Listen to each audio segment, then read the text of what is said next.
Right to speak में आप सभी का स्वागत है। आज मैं आपको बात कराऊंगा हमारे धनबाद बार एसोसिएशन के कार्यरत अधिवक्ता सुबोध कुमार उर्फ चीकू सर वाइस प्रेसिडेंट की उम्मीदवार के लिए खड़े हुए। चलिए उन्हीं से डायरेक्ट बात करते हैं। प्रणाम सर। नमस्कार। नमस्कार। सर कैसा लग रहा है सर अभी आपको? नहीं, बहुत अच्छा है, बहुत अच्छा माहौल है। और मैं जो जनसंपर्क कर रहा हूँ लोगों से, तो अपार समर्थन मुझे मिल रहा है। और ब्लेसिंग्स भी सीनियर्स का है, जूनियर्स भी बहुत उत्साह के साथ हमसे मिल रहे हैं, गर्मजोशी से मिल रहे हैं। और कि भैया इस बार आप ही हैं। और खासकर ये बात है कि मुझे लोग सुबोध कुमार के नाम से जानते हैं, लेकिन मेरे दिल में बैठा हुआ है चीकू। तो चीकू भैया आ गए, चीकू भैया आ गए, तो बड़ा अच्छा लगता है। चीकू सर, पहला सवाल आपसे ये है कि आप वाइस प्रेसिडेंट के पद पे क्यों खड़े हो रहे हैं और आपकी प्राथमिकता क्या है? देखिए, बहुत अच्छा सवाल है आपका कि मैं वाइस प्रेसिडेंट के लिए क्यों खड़ा हो रहा हूँ। हाँ। देखिए, वाइस प्रेसिडेंट का एक गरिमा होता है। हाँ। जिससे मुझे लगा कि वो गरिमा थोड़ा सा डगमगा रहा है। हमारे जो पहले के जो वाइस प्रेसिडेंट थे, चाहे आपको दिए थे, मुखर्जी साहब थे, ये थे, तो उन लोगों का जो गरिमा था, वो जो वेट था, वो वेट को मैं फिर ला कर दिखाऊंगा कि वाइस प्रेसिडेंट का रोल क्या होता है। और बार का के प्रति और अधिवक्ताओं के प्रति जो वाइस प्रेसिडेंट है, वो कितने जागरूक होकर उनकी सेवा कर सकते हैं, ये इस मुद्दा से मैं आ रहा हूँ। और जहां तक हो सकेगा कि वाइस प्रेसिडेंट के माध्यम से मैं जो अधिवक्ता हैं उनकी मदद कर सकूं, सेवा कर सकूं और उनको लाभ पहुंचा सकूं। सर, अगला सवाल ये है कि बार एसोसिएशन के सदस्यों के हितों की रक्षा के लिए आप क्या ठोस कदम उठाएंगे?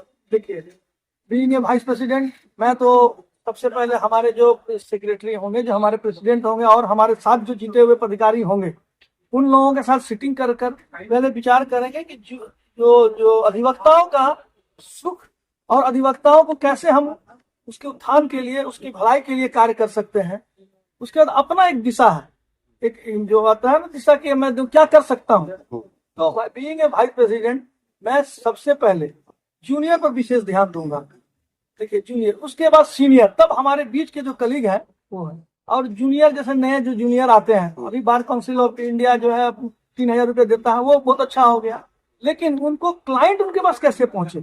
अगर मैं क्लाइंट उनको पीछे बैठा दूं या अपने पीछे रखूं, तो लोग मेरे फेस पर आएंगे, अच्छा सुबोध जी के जूनियर है, अच्छा या आकांत जी के जूनियर है, या पंकज जी के जूनियर है। वो नहीं, आप आगे आएंगे, वो क्लाइंट लेकर हमारे पास आएंगे, तो वो अर्निंग भी होगी उनकी और लर्निंग भी होगी। वो परंपरा को मैं खत्म करूंगा कि नहीं, क्लाइंट से वो पैसा ले लिए कि सर ऑफिस में काम कर लीजिएगा और बस हमको रिलीफ चाहिए। वो नहीं, आपको सीखना होगा। मैं उंगली पकड़कर सिखाने को तैयार हूँ। अगर क्लास लेने की आवश्यकता होगी तो बार में बैठकर मैं क्लास लूंगा। और मेरा जो एक ध्येय है कि मैं हर अधिवक्ता को झारखंड बार काउंसिल जर्नल जो है वो बार की तरफ से दिलवाने का प्रयासरत रहूंगा, जिससे कि लोग को एक जर्नल मुफ्त में मिलेगा और बार की तरफ से मिलेगा। तो वो एक समर्पण है बार का तमाम अधिवक्ताओं की तरफ से। और उस अगर वो मेंबर रेगुलर हो जाते हैं, इसके बाद मान लीजिए कुछ कम कमा रहा, कुछ अधिवक्ता ऐसे नए नए में, तो वो जब वेलफेयर ट्रस्टी कमेटी का मेंबर बनेंगे, और तो आपका एक स्कीम आया हुआ है कि आफ्टर रिटायरमेंट आपको 10 साल तक बुक्स लेना है। तो अगर मेरे पास परिस्थिति नहीं बनेगा तो 10 साल तक मैं ही बार से अगर किताब देने लगा, तो every lawyer will become the member of pension योजना, and they will be the member of pension योजना। सबको पेंशन मिलेगा। तो ये मेरा एक स्कीम है, और ये बहुत बड़ा स्कीम भी नहीं है, और जो आप सोचते करप्शन की ओर भी नहीं जाएगा। वो तो बार काउंसिल बुक दे रही है और बार उसको पेमेंट करेगा, तो कहीं कुछ नहीं है, सीधा साधा फंडा है। और हर लॉयर का लाइब्रेरी भरा रहेगा। देखिए, आज के डेट में आप कहीं भी जाइए, लॉयर्स का चेंबर आदमी जाना चाहता है, तो चेंबर तो आप बना लिए, ठीक है, लेकिन चेंबर में बुक्स इंपॉर्टेंट है। तो बुक्स अगर रहेगा, आप जितना ऑनलाइन कर लीजिए, कुछ कर लीजिए। आज आप भी देख लीजिए, चाहे कपिल सिब्बल जी के यहाँ, धर्म इंडिया के पूरे बिग लॉयर्स को देखिए, सबके पीछे में रहेगा बुक्स। तो बिना बुक्स का लॉयर नहीं, चाहे आप ऑनलाइन कर लीजिए, चाहे सीडी से कर लीजिए। तो देखिए, कॉन्सेप्ट है कि लोग पढ़ेगा उस बुक को। जजेज का जो वर्सन है वो उसको जानेगा, सीखेगा, वो ड्राफ्टिंग में लाएगा, आर्गुमेंट में लाएगा। ये मेरा मकसद है। वकीलों और कोर्ट प्रशासनों के बीच तालमेल बढ़ाने के लिए आपका प्लान क्या है अगर आप वाइस प्रेसिडेंट बनते हैं? लॉयर्स जो है, एडवोकेट जो है, बहुत सारे इंस्टीट्यूट से पढ़ के आते हैं, कोई धनबाद लॉ कॉलेज से, कोई नेशनल लॉ कॉलेज से है, कोई कहीं से है। तो वहाँ की जो ट्रेनिंग, उसके बाद जो प्रैक्टिकल ट्रेनिंग, और प्रैक्टिकल ट्रेनिंग आप जब लेंगे, बुक्स आप पढ़ेंगे, तो आपके पास नॉलेज गेन होगा। तो आप जब जजेस के यहाँ अपीयर हो जाएगा, चाहे जुडिशियल मजिस्ट्रेट हो, चाहे डिस्ट्रिक्ट जज हो, चाहे कहीं भी, तो आपका एविडेंस बहुत वेटी होगा, आप पे डर नहीं रहेगा, और टू दी पॉइंट्स आप बात करेंगे तो जज भी आपको रिस्पेक्ट करेगा, जाने का नहीं ये लॉयर्स नॉलेज वाले हैं।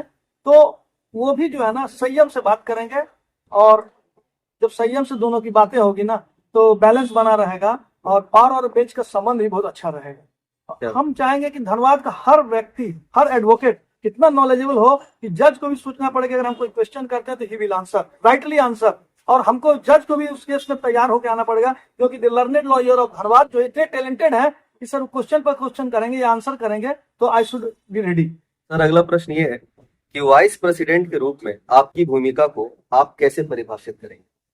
देखिए, वाइस प्रेसिडेंट का रोल बहुत अहम रोल है, नहीं तो बहुत कम भी है, क्योंकि प्रेसिडेंट के बाद का रोल है।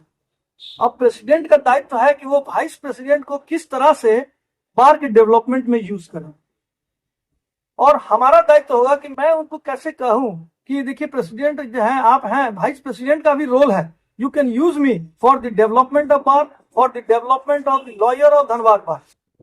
तो उसी तरह से मैं आऊंगा, जहां वो गलती करेंगे या त्रुटि होगी या हम गलती करेंगे, तो आपस में तालमेल रहेगा कि नहीं होना। सिर्फ टारगेट हम लोगों का ये है कि हमारा धनबाद बार जो है एक मॉडल बार हो, और पूरे इंडिया में आदमी बोले कि अगर लोअर कोर्ट है तो वो धनबाद डिस्ट्रिक्ट कोर्ट है, वो धनबाद डिस्ट्रिक्ट कोर्ट है, वो धनबाद डिस्ट्रिक्ट। पहले मैं प्रयासरत रहूंगा, और अपने जो टीम है और सबको free Jharkhand bar council journal उपलब्ध कराऊं।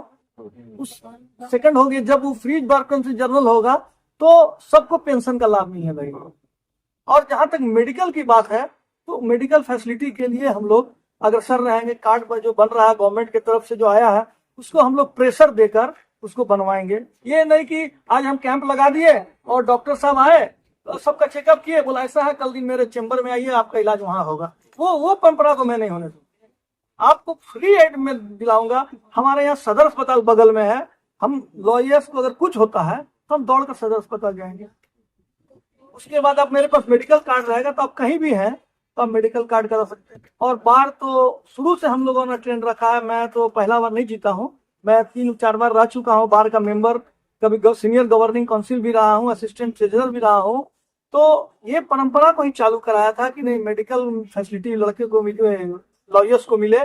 तो उस समय फंड कम था तो सिर्फ लॉयर्स को मिला, आज फंड ज्यादा है तो लॉयर्स को, वाइफ को भी मिल रहा, बच्चों को भी मिल रहा, अच्छी बात है। हम लोग आगे करेंगे कि वो अमाउंट बढ़ जाए, और झारखंड सरकार ने जो दिखाया है कि मेडिकल कार्ड, तो उसको हम अमाउंट बढ़ाने का प्रयास करेंगे और उसको रेगुलराइज करेंगे, जिससे कि हर वकील को कहीं मोहताज नहीं होना पड़ेगा, और किसी डॉक्टर के झुकना नहीं पड़ेगा या गिड़ाना नहीं पड़ेगा कि मेरा इलाज कर दीजिए। वो ऑटोमेटिक हमको देखेगा और वो इलाज करेगा, बढ़िया से बढ़िया इलाज होगा। आप जीतते हैं, वाइस प्रेसिडेंट के पद पे आते हैं, उसके बाद जितनी भी महिलाएं अधिवक्ता हैं उनके लिए क्या नया करें, कोई भी दिक्कत को सामना ना करना पड़े? मैं जितना बोला वो सबके लिए था। महिला भी बुक्स लेगी तो उसका फायदा है, ट्रस्टी कमेटी के मेंबर बनेगी उनको फायदा है, और पेंशन योजना में आएंगे उनको फायदा है। बता रहा हूँ, ये तो महिला मैंने जनरल हो गया। अब महिला के लिए है 3 चीजें हैं उसके लिए बहुत इंपॉर्टेंट। एक है कि महिला को एक रूम चाहिए जहाँ उन लोगों का पर्सनल बहुत सा प्रॉब्लम होता है जो कि सार्वजनिक नहीं हो सकता है, तो वो एक रूम उसको चाहिए। फीडिंग के लिए भी उसको एक रूम हम लोग मुहैया करेंगे, वो एक ही रूम रहेगा, उसमें फीडिंग रहेगा। मान लीजिए कि बहुत सा है उन लोगों का एक कॉमन रूम टाइप का रहेगा, जिसमें आपका श्रृंगार का भी सामान रहेगा, वो जो चाहेंगे उस हिसाब से उसको इस्तेमाल करेंगे, और उनमें से एक टीम बना देंगे कि इसको मेंटेन आपको करना। बार तो करेंगे, प्लस आपकी जो जरूरत है आप किसी को बोलिए मत, क्या है आपका कॉन्फिडेंशियल, वो सब अपना लेके महिलाएं लोग मिलकर बनाए। और एक मैं बता रहा हूँ कि वाइस प्रेसिडेंट जब उठाऊंगा ये बातें, हो सकता है लोगों को अच्छा लगे कि देखिए हमारे यहाँ जो है सुप्रीम कोर्ट के लॉयर आते हैं, आप देखे होंगे आज भी आते हैं बहुत से केसेस में, उसको बैठने की जगह नहीं, वो कहाँ बैठेंगे, ये सोच आज तक किसी का नहीं हुआ। ये मैं नया कॉन्सेप्ट लाया हूँ, और मैं एक रूम बनाऊंगा, जो रूम है हमारे उसी में मैं रिक्वेस्ट करूंगा तमाम एडवोकेट से, ये नहीं कि मैंने गवर्निंग बॉडी या ये से नहीं, तमाम एडवोकेट से एक रूम उनको दिया जाए, may be AC non AC, और वहां पर चेयर रहे तो हाई कोर्ट के लॉयर आए, सुप्रीम कोर्ट के लॉयर आए, या अदर लोअर कोर्ट के लॉयर आए, वो वहां पर बैठे और अपने क्लाइंट से वहां थोड़ा देर के लिए डील कर सके सेपरेटली।